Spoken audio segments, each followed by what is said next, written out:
Welcome to the deep dive. Today, we're getting into a truly remarkable figure, someone who's really caught the world's attention, especially in Catholic circles, Carlo Acutis. That's right. He's often called the digital saint, but there's so much more there. Absolutely. And our mission for this deep dive is really to unpack the story behind him.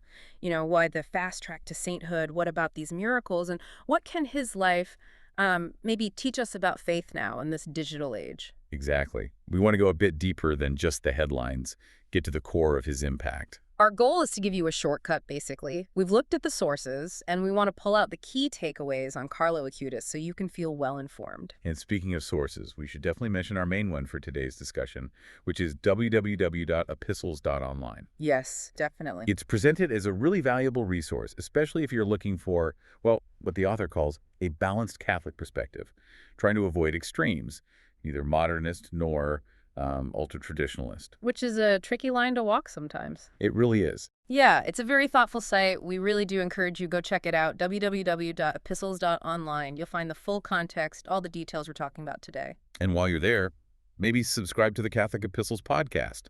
It's on all the usual platforms. The author's trying to keep this information free and accessible, doing some important work. Absolutely. Okay, so Carlo Acutis. Let's start with the basics. He's very contemporary, right? Yeah. Not some figure from centuries ago. Right. He was beatified just back on October 10th, 2020. 2020, yeah.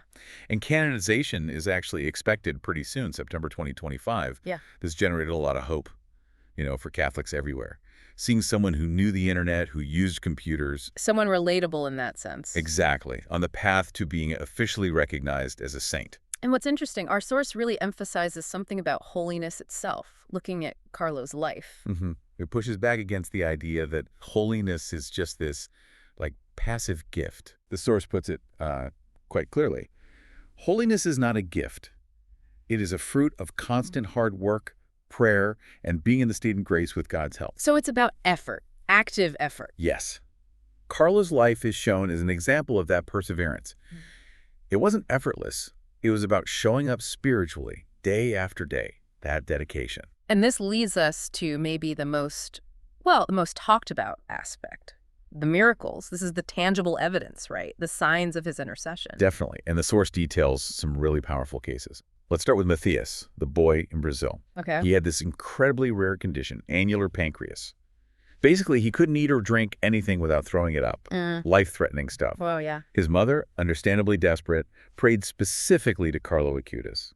Then they went to a church blessing, and there was a relic of Carlo there. A relic, okay. Matheus touched the relic, prayed simply, please stop the vomiting. Yep. And the source says, from that exact moment, he could eat. He could drink. Normally. It's just like that. It's like that. And later. Medical tests confirmed his pancreas was completely healed. Doctors had zero scientific explanation. That's incredible, the immediacy of it. But it's not the only case the source highlights, is it? No, not at all. There's also the story of Valeria from Florence in Italy. Yeah. She was 21, had a terrible bicycle accident, severe head injury. Oh, no. Yeah, emergency brain surgery, ended up in a coma, condition critical. Very bleak outlook. So what happened? Well, 6 days after the accident, her mother went on a pilgrimage. She traveled to Assisi to pray specifically at Carlo Acutis' tomb. Okay, praying at his tomb. And this is the striking part. Yeah. The very same day her mother was there praying, Valeria started breathing on her own. The same day. The same day. The next day, she moved her arms, started speaking. Just 10 days after this horrific accident, she was out of intensive care. That's an astonishing turnaround. It really is. Yeah. Medically, the source notes the bleeding in her brain just vanished. Doctors were amazed. Recovery was faster than anyone thought possible. Hardly any therapy needed afterwards. Wow. And there's a third case, too, something about a boy in Mexico. Yes, the source mentions that one, too. A young boy praying, apparently in secret, to Carlo Acutis for his father, who had lung cancer. And the father experienced a complete recovery. Again, medically inexplicable. So these are just heartwarming anecdotes, according to the source. Not at all. The source is very clear. These are presented as signs of Carlo's powerful intercession in heaven. They're seen as, validation. Concrete evidence supporting his path to sainthood. Okay, so the miracles point to his power in heaven. But what about his life on earth? What was the root of his holiness, according to the source material? Well, the source is really unambiguous about this. It points directly to his deep, profound love for the Eucharist. The Eucharist. This wasn't just, one aspect of his faith among many. For Carlo, it was the center, the absolute core. How did that manifest? He always received Holy Communion on the tongue. And the source stresses this wasn't just routine, not just a habit. It was the source from which everything else flowed, every good thing he did. Interesting. The source even brings up that Latin phrase, right? It does, yeah. Lex orandi, lex credendi. Which means? Basically, how we pray shows what we believe. Or, the law of prayer is the law of belief. For Carlo, his reverent practice, receiving on the tongue, was a direct expression of his deep belief in the real presence. So his actions reflected his core beliefs very directly. Precisely. And it wasn't just receiving communion. His whole prayer life revolved around it. Frequent adoration of the Blessed Sacrament, spending real time with Jesus in the Eucharist multiple times a week. And his famous website. That fits right in. He created this huge online catalog documenting 187 Eucharistic miracles worldwide. Think about the dedication that took. Yeah, that's immense. The source sees it as proof, proof of his firm belief in the real presence of Jesus in the Eucharist. It wasn't just an idea for him, it was reality. And even his illness. Right. Even when he was suffering terribly with leukemia, the source says he offered that pain to God with love, with trust. That kind of offering, it argues, comes from that deep Eucharistic foundation. Okay, so this intense focus on the Eucharist, particularly receiving on the tongue, leads the source down a path that might be, well, a bit more challenging for some listeners. It does. The source makes a pretty bold claim here. It argues that the best way to show love for God is to receive Holy Communion on the tongue. The best way. Yes, stating it brings real spiritual fruit and helps keep your focus on heaven. And this naturally leads to a critique of the alternative practice. Exactly. The source offers a very direct critique of receiving communion in the hand. It argues this was not what the church encouraged initially. Oh, what was allowed? It says it was allowed in special cases, but then makes the claim that some liberal clerics took advantage and made it the new norm. Okay, that's a strong statement about how that change happened. It is. Yeah. And the source views receiving in the hand as inherently not reverent. Yeah. Why? Because, it argues, much more particles fall and get stepped on. Right. The concern about the part... And it poses that really provocative question. Imagine God being stepped on by his creatures. Where is the reverence and respect there? It's meant to make you stop and think. Definitely a powerful image. Yeah.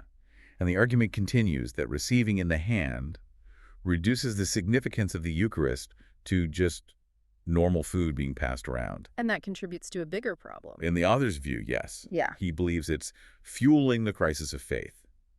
He also asserts that no saint or faithful Catholic from the past would have supported it easily, noting even Pope Paul VI gave permission only with great caution. So bringing it back to Carlo, his example is being used here as a sort of call to action. Pretty much, yeah. The source suggests Carlo's deep love and reverence for the Eucharist should move us to return to the way that truly pleases God. And the author is quite optimistic about the potential impact. Extremely. Makes the very bold claim that if Catholics return to true reverence, the world would be changed overnight. It's presented as a key to spiritual renewal. Okay, let's shift gears slightly. Carlo is often called the patron saint of the internet. He was using technology for faith back when it wasn't as common, a digital missionary. Absolutely. He really was ahead of his time in that way. But our source uses Carlo's example to draw a pretty sharp contrast with some things happening now. With modern Catholic influencers specifically. Yes. The source brings up a Vatican event for Catholic influencers, but then offers a critique.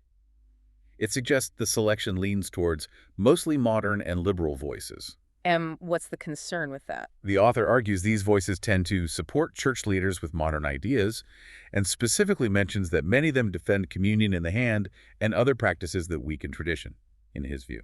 Does the source name names or types of voices? It gives examples of who you likely won't see invited. It explicitly says you will likely not see faithful voices like Taylor Marshall or Timothy Gordon invited to this event. Okay, that's quite specific. It is. And leads to a challenge for you, the listener. If your favorite influencer was invited, it might be a sign they are not truly defending the Catholic faith. That's the source's perspective, of course. A provocative thought, for sure. Does the author distinguish between intentions? Yes, he does clarify. Some might be well-meaning, sure. But he argues many are more loyal to church leaders who are more concerned with social justice than with the truth of the gospel. It's a critique about priorities, And there's a scriptural warning brought in. a very strong one. The author highlights the Bible's warning using the word anathema against those who preach a different gospel.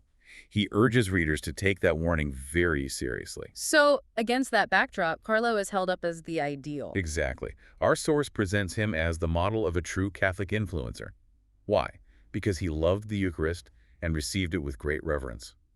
And crucially, he used his tech skills to serve the Church and not to support worldly ideas or dilute tradition. It's a clear contrast being drawn. A very clear contrast. Ultimately, the source presents Carlo's life as just powerful proof of what God can do with a heart that is humble, faithful, and full of love.